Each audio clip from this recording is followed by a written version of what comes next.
This is the Ultimate Dallas Sports Show, sponsored by your North Texas Chevy dealers. Together, let's drive. Welcome, welcome, welcome. It is the Ultimate Dallas Sports Show, and here we go. Cowboys season in the books. They finished 7-10, and oh my goodness, where do we go from here? Joe Trahan with you. Andrew Cely produced this fantastic program. Where do we go from here, Andrew? Out of 2024, which was a bad year for the Cowboys in the sum total, starting with the disaster last year in the playoffs, only 2 wins at home this year, not ideal. No bueno. Either way, it's time to turn the page, and we got a lot to get to, so let's get right into it with what's on the show. We hope. Here's What's on the Show, sponsored by NFM. We are gathered here today to put the rest of the Cowboys 2024 season.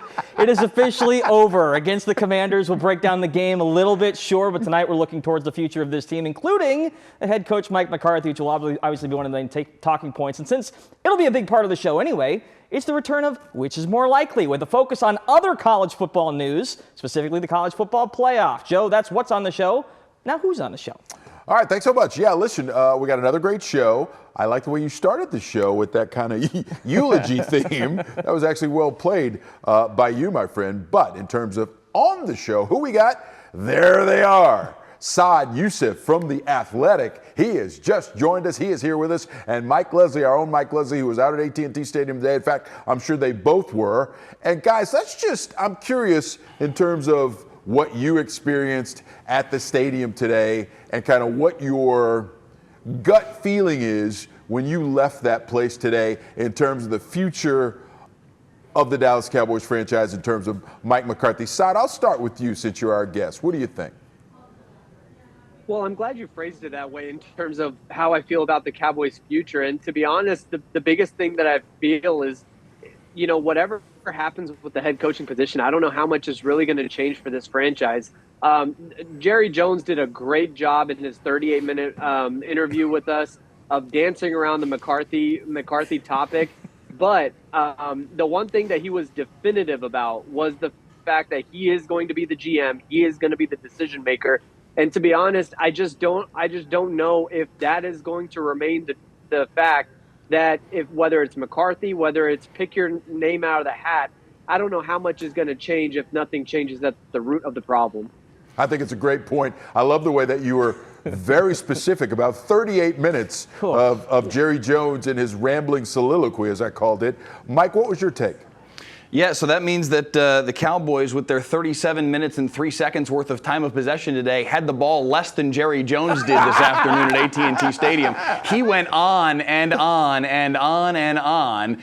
And it was a lot of double talk. He even called himself out for the fact that it was double talk. He was very clear about the GM of it all. He said, listen, I bought this team to give myself an occupation for the rest of my life, and that's not going to change. That's what I'm doing.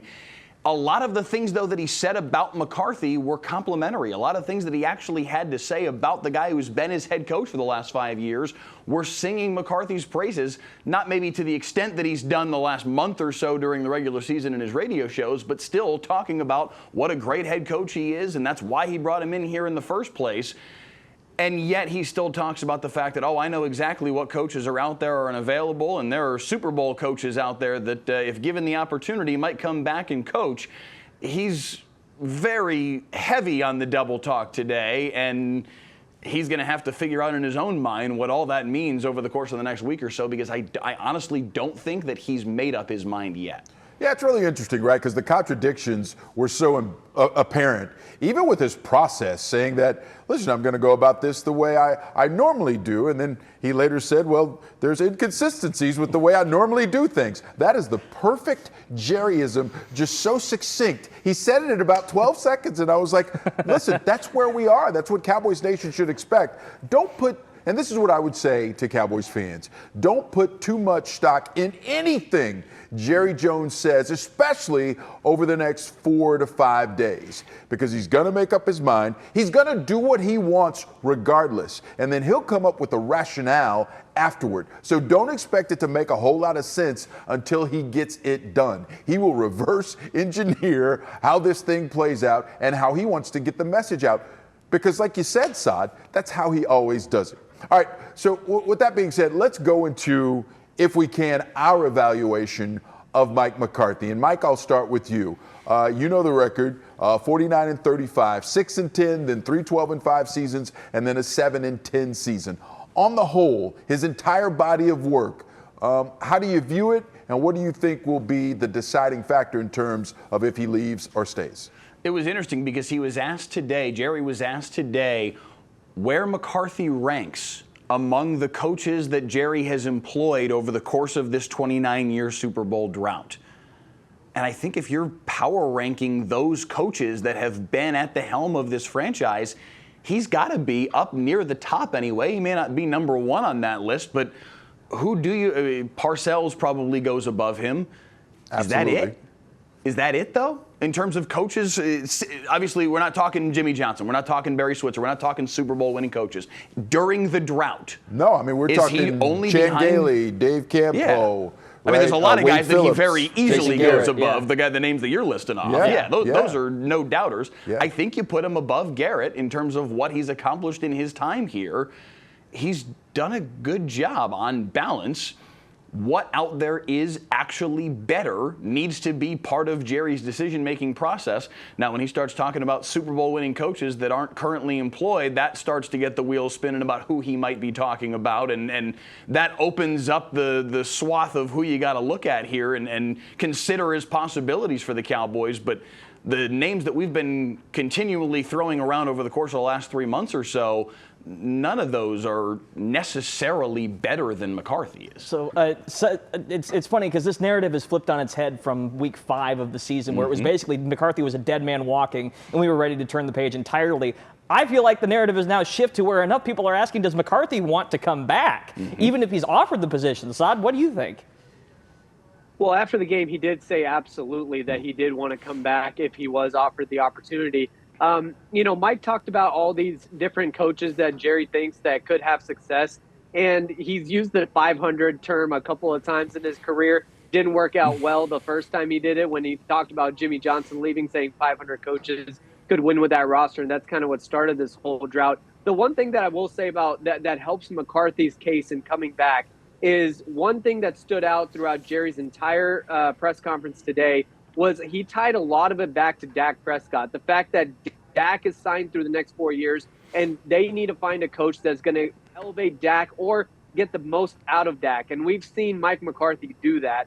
And I think Mike McCarthy is a guy that relies on his quarterbacks. And if he's able to sell that pitch to Jerry, that for the next 4 years you have Dak anyways, let me ride this out, I think that's his best bet. All right, great stuff there. I will add this. If Mike McCarthy has an opportunity to come back, Mike McCarthy's not going anywhere. I think about his family, right? Yeah, right. And where the kids are in school. Yes. And the fact that they're not done in high school yet, he probably would love for them to finish here. All right, we're not finished, though. We got plenty more to talk about. Trey Lance, more on the head coach. Your Cowboys finishing up the season. We're going to put a bow on it for you right here on the Ultimate Dallas Sports Show. Stay with us. And 6 feet under. Today's headlines, sponsored by your North Texas Chevy dealers. Your NFL playoff field is set. The Detroit Lions are your 1 seed in the NFC thanks to a victory over the Vikings in the final game of the regular season. The Eagles are the 2 seed and will host Green Bay, while Washington travels to Tampa Bay for a wild card matchup. And Aaron Rodgers becomes the 5th quarterback in league history to throw for 500 career touchdowns. He threw 4 today in a rare Jets win.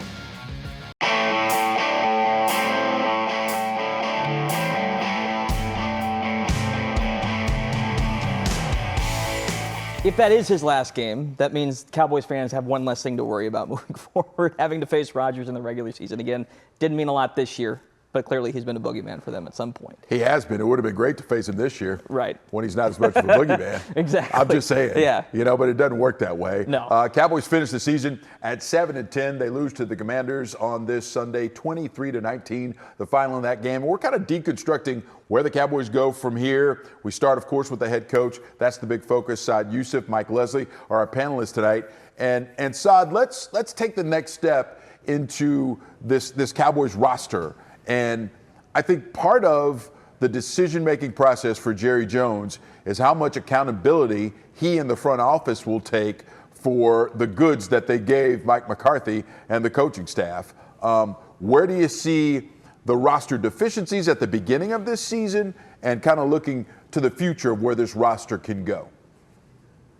Yeah, I mean, to Jerry's credit, right off the top, he took accountability after the game today for the roster construction for this season. But, there's a difference in accountability in terms of, just saying it and then doing something different. So I do want to see what Jerry does different. Does he spend more in free agency? Does he give Mike McCarthy or whoever the next coach is what they require? I think that is going to be the big question. But look, the funds are going to be limited. You already paid Dak and CD. You got Micah coming up. You got Tyler Smith coming up that not a lot of people are talking about as well. So you have big deals coming up. Deron Bland is on that list. So what Jerry is going to do, a lot of it is going to have to do with how they change the approach to free agency.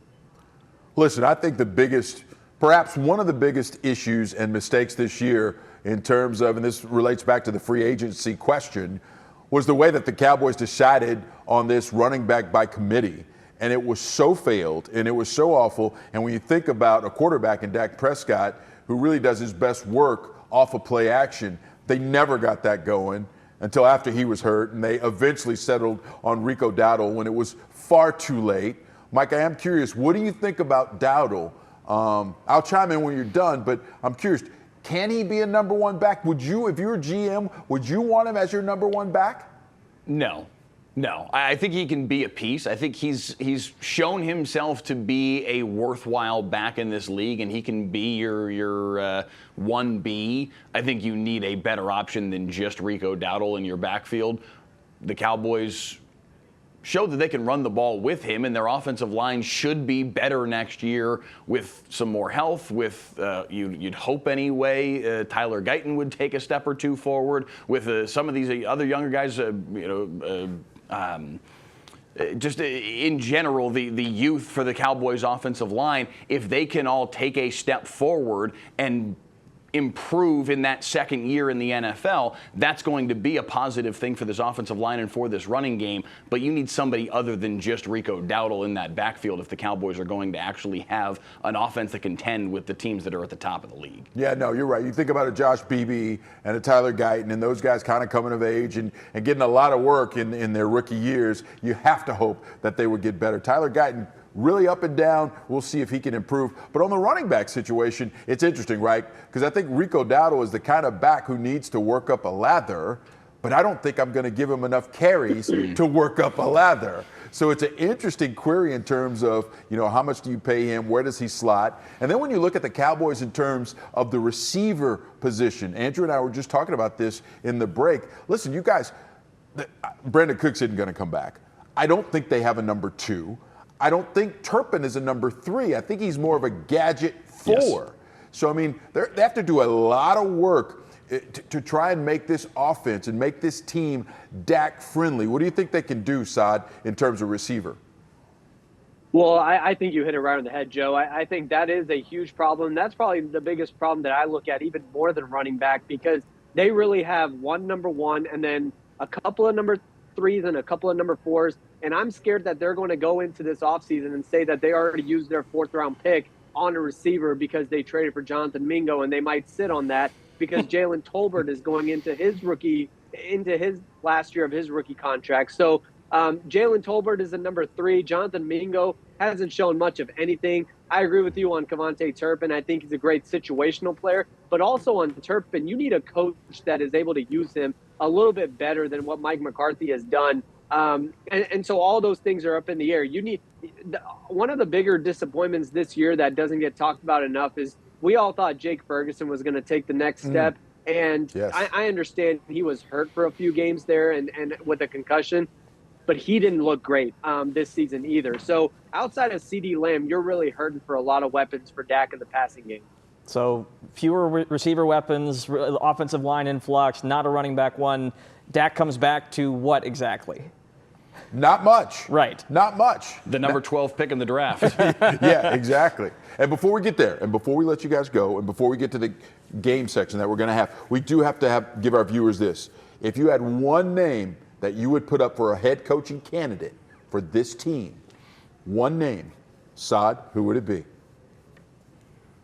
Man, I would have said Mike Vrabel first, but when Gerard Mayo being let go in New England, that just seems like a pretty easy decision for the Patriots. So that's tough. Without Mike Vrabel on the table, I think I'd think about bringing back McCarthy. Wow. Mike? Yeah, listen, I don't think that McCarthy deserves to lose his job. The name that was percolating through our sports department earlier tonight was John Gruden. That would be fun at the very least. It would be interesting, if nothing else. I will say this at the very Coach, can least. I see your email? Do not expect for Jerry Jones to make this decision anytime soon. He's going to wring this thing dry for as long as he can, just for the theater of it all and to keep the Cowboys at the top of the conversation even through the first week of the playoffs. I wonder if Sorry, Joe, 1 second real quick, if I can. The one thing I would say is that's me telling you what I think Jerry will do. Yeah. I would easily do Ben Johnson. And honestly, after watching the Lions game, I might give Aaron Glenn a shot as well as the head coach. But I think Jerry is not going to give a first-time head coach a shot. So that's why I told you McCarthy. All right, sounds good, guys. What about Coach Bro? Cliff Kingsbury? Anyone? I don't know. All right, No. we got to get to a break real quick. We'll be right back. And now it's time for Which is More Likely, sponsored by the Fort Worth Convention and Visitors Bureau. Welcome back to the Ultimate Dallas Sports Show. Time now for Which is More Likely. I've got a smattering of scenarios for our esteemed panel. It's up to them to decide in which case, which is more likely. Sounds simple? That's because it is. Don't complicate it, Mike. All right, it's time for some college football talk. We all think some changes are coming to the CFP, so which is more likely to happen? The top 4 seeds get a home field advantage for the playoffs, or the playoff expands to 16 teams, so the top 8 seeds all get the first round at home. Again, 2 trends from the CFP. Home teams all won. Teams without bye weeks all won. Joe, lead us off on this one. I think the top 4 teams will get home field. That makes more sense. As I think about it, no, I take that back. It doesn't make any sense because they get byes. So what, But the what byes are we didn't seem to be an advantage at this point. No. What we need to do, you didn't have the right thing in there. We have to reseed. That's all. Get rid of the conference champions getting seeds, and the rest of it will take care of itself. The top four not winning those games had less to do with rust and had more to do with the fact that the lesser teams got the byes. Arizona State got a bye. Boise State got a bye. Georgia, without their starting quarterback, got a bye. That's why these teams lost games, not because they were off for an extra week. So Arizona State was the lesser team. They outplayed Texas the majority of the game, Saad. They're the lesser team. Who won the game? Let me help you. They're the lesser team. Who won the game? I'm just saying. They're the lesser team. Go ahead. To your question, Andrew, look, four byes mean less games. 16 teams in a playoff means more games. That means more money for the NCAA. And wherever you have a doubt, just follow the green. I think more money expanding to 16 is what I would say. Fair enough. I think the bottom line. I think it's a mistake, but you're probably right. I think the bottom line is I was already assuming they were going to reseed, and y'all decided to jump on that part of it. Either way, let's move on to the next one. This has been a bit of fire of a storm on social media. Which is more likely? This is a down year for the SEC, or this is the dawn of real parity in college football? Saad, lead us off here. Was this just a bad year? No, I think this is time for parity in college football. And look, when you look at everybody being able to pay players, and we just saw this with Michigan and how they got that top quarterback, with funds. I think you're going to see this across the board. But I do think it's not just going to be the SEC. It'll be SEC and Big Ten and then everyone else. Mike, what do you think? I think it's the dawn of parity. I think it's also a bit of a reckoning because this is our first opportunity to see multiple actually important and impactful playoff games between teams amongst these conferences to actually tell us which conferences are better rather than just us building our own assumptions year after year after year after year. This is real data to work off of. I think the biggest thing here is to follow the money because when you look at endowments in Tuscaloosa and Athens, they're not as big as they are in Austin. Keep following the money, and I do think that will lead to more parity, especially when they try and figure out a number that all of these schools can use for NIL. Now that the money is above the table, as they like to say. NIL. Now it's legal. That's what it means. Now it's legal. They've always been doing it, but now it's legal. Saad, thank you so much for attending this funeral. Mike, same to you. We really appreciate it. Stay with us on the Ultimate Dallas Sports Show. Joe's final take coming up next.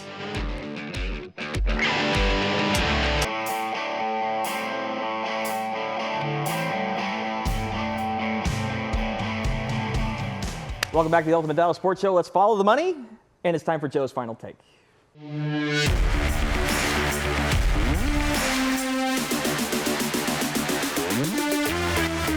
My final take is about the Cowboys' coaching future. When it comes to Jerry Jones, don't listen to anything he says publicly over the next few days. Don't expect it to happen anytime soon, perhaps a week. When Jason Garrett did not have his contract renewed, it took exactly 1 week for the announcement from Sunday to Sunday. So sit back, get ready for an interesting week with a lot of musings, and we'll see what happens to Mike McCarthy at the end of it.